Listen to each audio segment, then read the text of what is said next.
Ang susunod na programa ay rated PG. Ito ay nangangailangan ng patnubay at gabay ng magulang para sa mga batang manonood.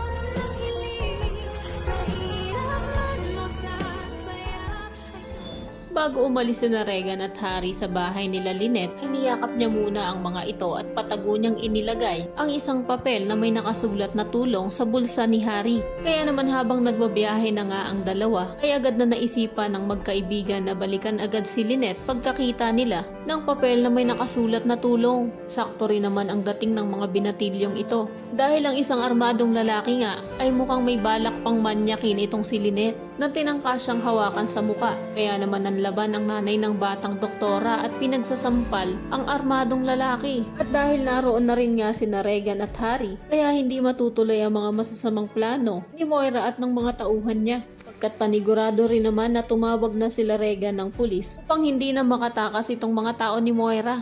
Sa kabilang banda, katulad ng palaging nangyayari, tagumpay na naman ang mga kontrabida at best actress na naman ang mag-inang sina Moira at Zoe. Dahil napaniwala nga nila ang pamilya Tanyag na patay na itong si Lolo Pepe.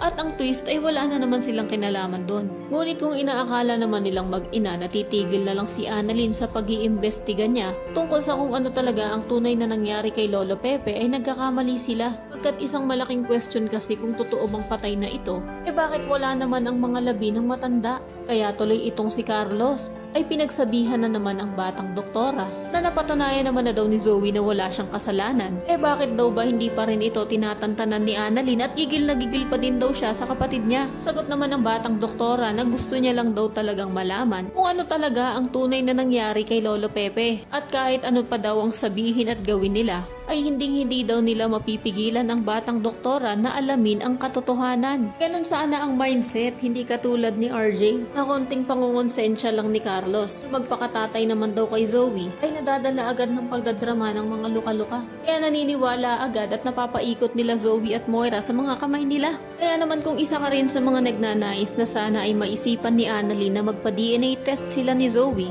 kung malaman na niya ang katotohanan na hindi talaga silang dalawa magkapatid. At kaya siya close kay Carlos dahil ito nga ang tatay nito, ay pakiclick naman ng like at subscribe button. Maaari ka ring mag-iwan ng komento sa ibaba para sa iyong mga saloobin at suwestyon. Maraming salamat sa iyong panunood.